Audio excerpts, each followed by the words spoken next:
It's been a theme that started to pop up over the past few weeks and certainly manifested even more last night after watching a rookie like Jaden Daniels lead his team on the road to a playoff victory over the Buccaneers even earlier in the day when you're talking about the Broncos making it to the wild card round of the playoffs with Bo Nix as a rookie starting quarterback. The question comes up, or even the statement comes up, did the Bears draft the wrong quarterback? The Bears drafted the wrong quarterback. Did they really? Like, how the fuck would we even know that at this point?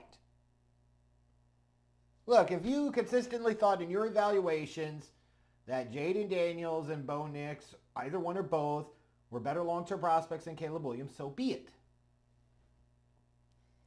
Doesn't mean I agree with you, but that's okay. And reality is somewhere in between is where the truth will probably end up lying. But to make these bold type of provocative statements, and I do it at times too, I'm equally guilty at times when it comes to certain things. We've gotten into such a place now when it comes to our social media environment and the internet. It's all about the gotcha takes and it's about the reactionary bullshit that it doesn't lend itself to these really well thought out, nuanced, context heavy takes. And it's frustrating, but it is what it fucking is, right? Because the reality is after one season, how the fuck do you know? The history of the NFL is littered with examples of quarterbacks that look great one year end up not being so great throughout their career, and other quarterbacks that were mediocre to bad to horrible in the rookie seasons ended up going on to have long and productive, great NFL careers. You just don't know. Like, let's take a look at this for a second. Here's what's fucking astounding to me. You've got a fan base, the Bears fans, who of course love Bears football, that will try to tell you that this rookie season made somebody him, and fucking that guy who's now on another team that is so bad that his team, when they were getting mollywopped in the playoffs Saturday, didn't even want to bring him off the bench. That this guy was him. And they should have never let him go. This rookie in 2021 named Justin Fields. He had 10 starts that year as a rookie, less than 59% completion percentage, 7 touchdown passes, 10 interceptions, about 170 passing yards a game. You throw in the rushing numbers, 420 yards rushing, a couple of TDs. Is there anything about that whatsoever that screams out he's fucking him? No.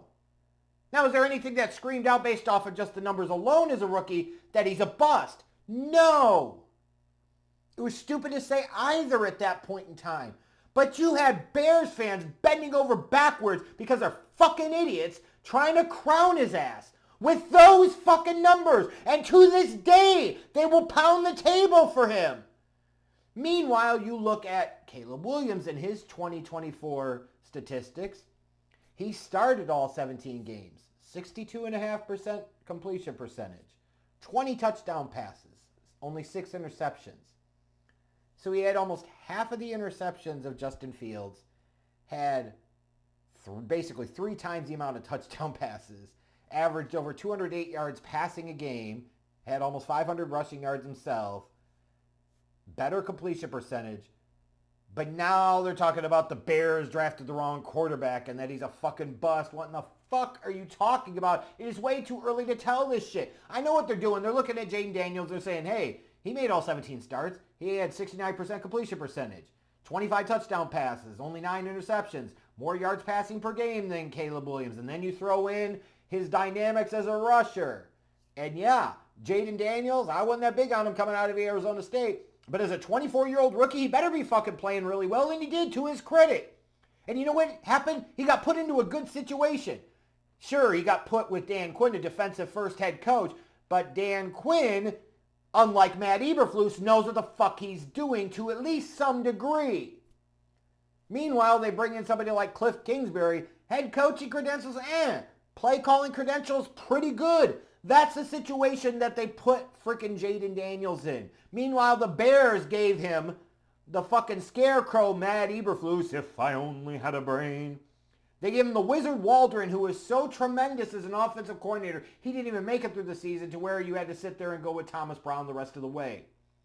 Who didn't even make it a full season as offensive coordinator in Carolina the year before when Frank Reich got fired because of how bad shit went with Bryce Young. The situation has to matter, doesn't it? And you might say, well, Bo Nix. Okay, Bo Nix, 66.3 for his completion percentage, 29 touchdowns, 12 interceptions, over 222 yards passing a game, 430 rushing yards, 4 touchdowns. You know what happened with him? He certainly didn't get a ton of weapons around him. He doesn't have a Terry McLaurin type of player like Jaden Daniels does in Washington, but he does have fucking Sean Payton, a potential Hall of Fame candidate as a head coach, a Super Bowl champion. A guy that did a lot of great things with Drew Brees as his quarterback. You put a young quarterback in a situation with people that know what the fuck they're doing, it's amazing how much better they can perform.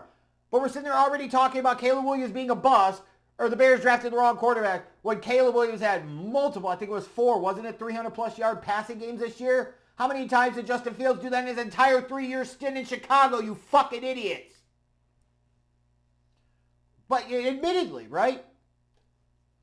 After year one, you look at just the raw numbers and the team performance and you say, Jaden Daniels and Bo Nix are both better than Caleb Williams, and that is true.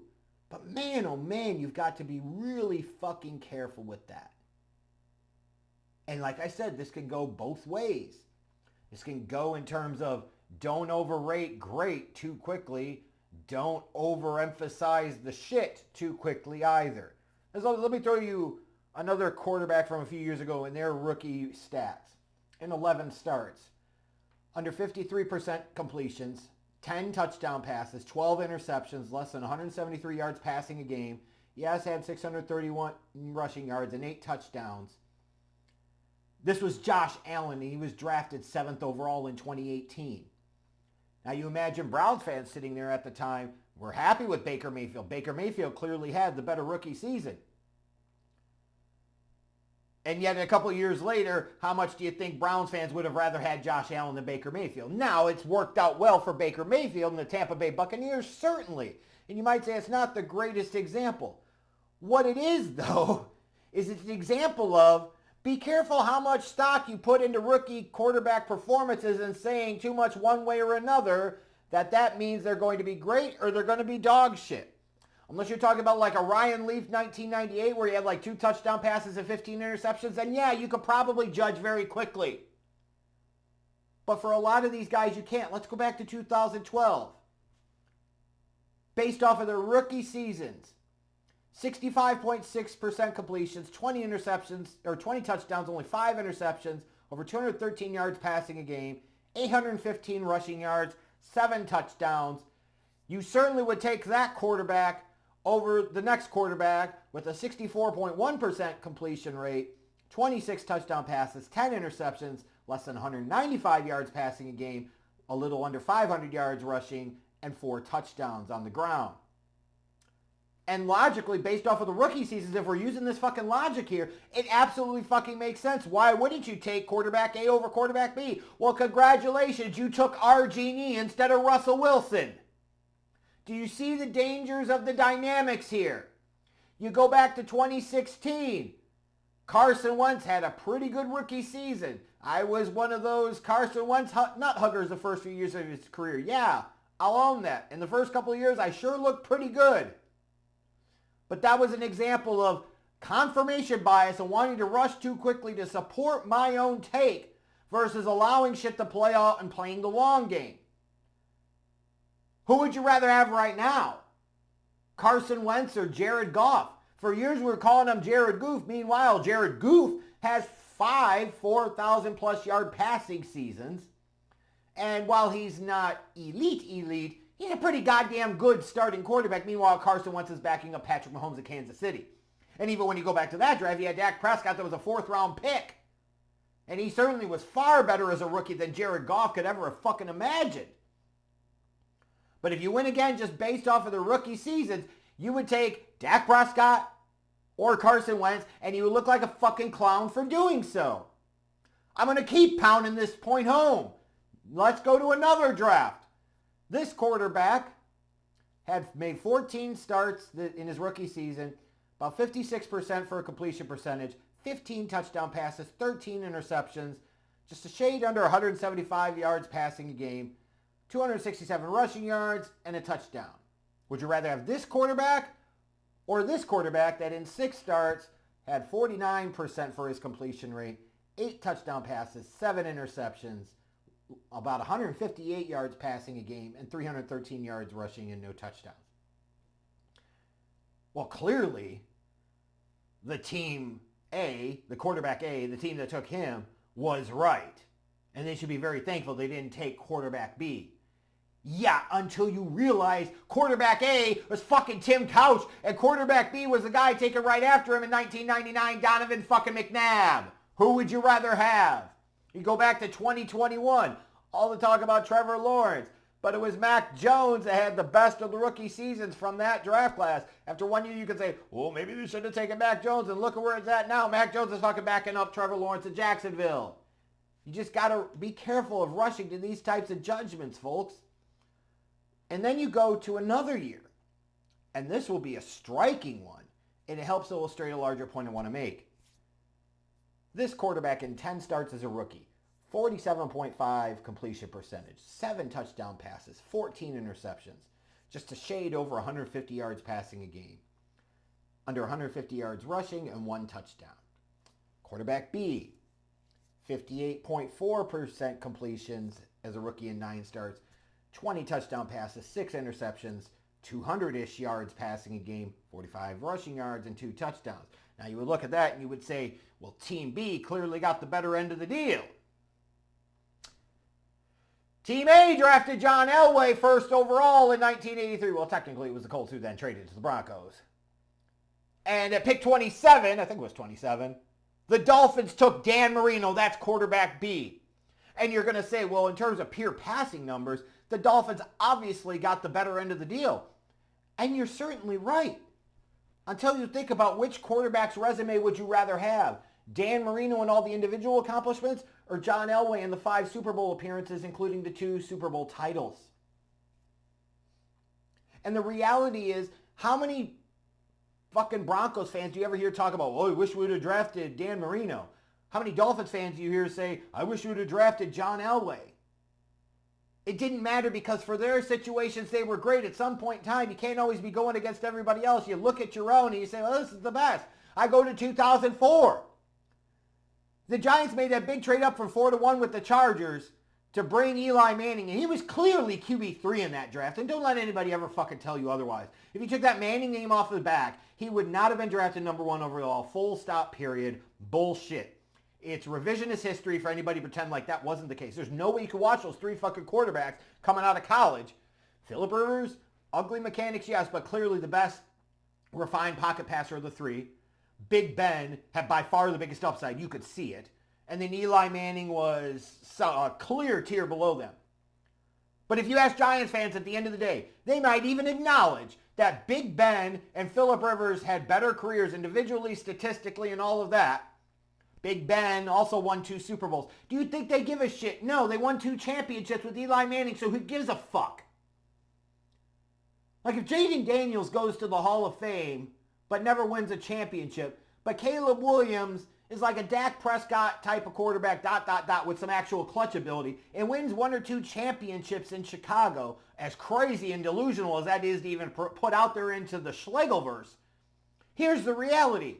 Bears fans aren't going to sit there for a fucking second and say, oh, wish we would have taken Jaden Daniels. Commanders fans aren't going to sit there and say, we wish we would have taken Caleb Williams. They wouldn't fucking care. Washington would be happy with having this elite stud quarterback for all that time. Bears fans would be happy with the championships.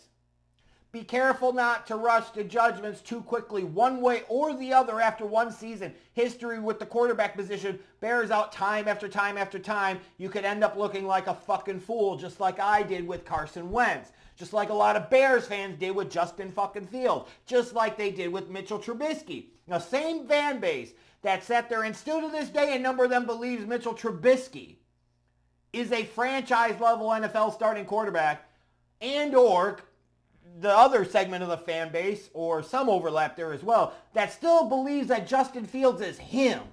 You look at their rookie seasons, there is nothing to you that suggests fucking greatness.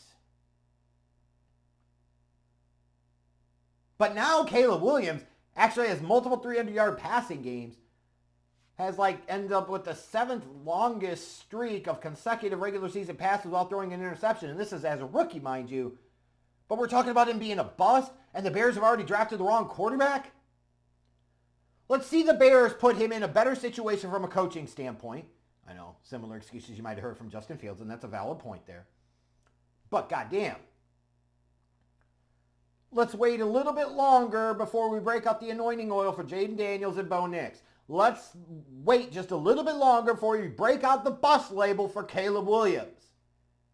If another year or two from now, it's still shifting in this direction, it's still slanted in this way, then you are absolutely right to say it.